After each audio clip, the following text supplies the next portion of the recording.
Bismillahirrahmanirrahim. Assalamualaikum warahmatullahi wabarakatuh. Baik teman-teman, kali ini kita masuk ke dalam pembelajaran matematika, dimana kali ini kita akan latihan ya, yaitu latihan mengenai penempatan nilai puluhan dan satuan, kemudian penjumlahan dan pengurangan dengan cara bersusun pendek. Nah, sebelum kita mulai pembelajaran, seperti biasa kita baca basmalah bersama-sama. Bismillahirrahmanirrahim. Oke, nah sekarang kita masuk ya untuk pembahasan pertama kita, yaitu mengisi atau menuliskan bilangan tersebut sesuai dengan nilai penempatannya. Di sini Bu Rini sudah membuatkan 5 contoh untuk penilaian tempat pada puluhan dan satuan. Nah, di sini ada 18, bilangan 25, 13, 20 dan 22. Bagaimana cara kita mengisi bilangan tersebut untuk puluhan dan satuan? Nah, contohnya seperti berikut ya. Nah, adapun nilai penempatan, sekarang kita menggunakan contoh bilangan 15. Titik-titik, puluhan, titik-titik, satuan. Nah, bagaimana cara menentukan penilaian tempatnya? Nah, di bilangan 15 ini kita sudah tahu semua ya, bahwa ada dalam bilangan ini ada 2 tempat, yaitu puluhan dan juga satuan. Nah, untuk bilangan di sebelah kiri atau yang depan ini, angka 1 ini disebut sebagai puluhan, yang berarti 10. Namun kita tulisnya di sini angka 1. Jadi 1 puluhan, kemudian angka 5 ini kan berada di belakang. Posisinya di belakang adalah sebagai satuan.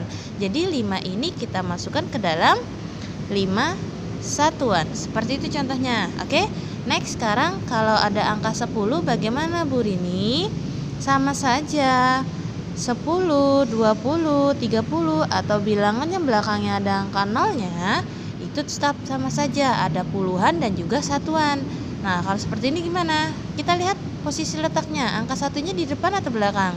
Nah, kalau posisi angka satunya ada di depan, di sebelah kiri ini, berarti dia masuk ke dalam puluhan. Oke? Nah, untuk angka nolnya karena ada di belakang sini, berarti masuk ke dalam satuan. Berarti kita tuliskan di sini 0 satuan. Seperti itu contohnya ya. Nah, sekarang kita masuk ke dalam penjumlahan bersusun pendek. Tadi Bu Rini sudah menuliskan ada contohnya 13 ditambah 3. Bagaimana kita cara menulisnya? Kita tulis di buku kita seperti ini. Kita rubah menjadi bersusun pendek, yaitu dengan cara bersusunnya ke bawah. Oke, di sini sudah tuliskan 13 terlebih dahulu. Kemudian ditambah 3. Nah, 3-nya ini kan hanya ada 1 angka. Nah, karena hanya ada 1, berarti posisinya di satuan. Di mana letaknya? Sejajar dengan satuan juga, berarti di bawah angka 3 sama ya. Kemudian kita tarik garis panjang, kita beri tanda jumlah. Kenapa? Karena yang diinginkan adalah penjumlahan, yaitu tanda tambah. Setelah itu mulai kita menghitung. 3 ditambah 3. Jadi satuan dengan satuan dulu kita hitung. Berapa? 6. Nah, satunya ini karena tidak ada temannya di sini, kalau tidak ada teman di sini kan sama saja dengan 0. 1 ditambah 0 ya tetap hasilnya 1, atau kita turunkan saja di sini 1. Oke? Contoh yang lainnya yaitu di sini ada 15 ditambah 12. Ini sudah cara yang bersusun panjangnya. Oke? Cara bersusun pendek maksudnya ditulis dengan cara menyusun ke bawah. Tapi Bu Rini nanti menuliskannya seperti ini, oke? 15 ditambah 12 kita rubah. Kalau sudah mendatar gini kita rubah dengan cara bersusun ke bawah, menyusun ke bawah seperti ini. Puluhan dengan puluhan, satuan dengan satuan. Pertama 15, kita sudah tuliskan sini 15, kemudian ditambah 12. 12-nya sejajar. Oke, harus sama. Puluhan dengan puluhan, satuan dengan satuan. Kalau sudah, kita jumlah. Tarik garis, kita jumlah. Oke, sekarang kita hitung dimulai dari satuan terlebih dahulu yang belakang, yaitu 5 ditambah 2 sama dengan 7. Jika sudah, 1 ditambah 1, puluhan dengan puluhan, 1 tambah 1 berapa? Sama dengan 2. Jadi seperti ini caranya ya teman-teman ya. Next, sekarang untuk pengurangan bersusun pendek, sama saja pengerjaannya. Contohnya di sini ada 18 dikurang 5. Cara bersusun pendeknya bagaimana? Kita tulis dulu di sini 18. Kemudian 5-nya sesuai dengan satuan. Berarti sejajar di bawah angka 8. Kita tarik garis, kemudian kita kurang. Cara penghitungan sama ya. Dimulai terlebih dahulu di paling belakang, yaitu satuan dengan satuan, yaitu 8 dikurang 5. Berapa 8 dikurang 5? Oke, 8 dikurang 5 adalah 3. Nah, terus satunya gimana Bu Rini? 1 dikurang 0 atau tidak ada temannya ini kita turunkan ke bawah, yaitu menjadi 1. Dan hasilnya adalah 18 dikurang 5 sama dengan 13. Cara berikutnya, oke, contoh berikutnya di sini ada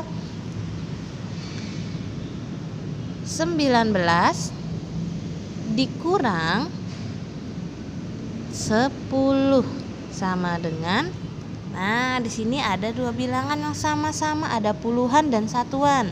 Kita kerjakan dulu. Yang pertama tulis 19 karena angka bilangan berikutnya ada 19 ya.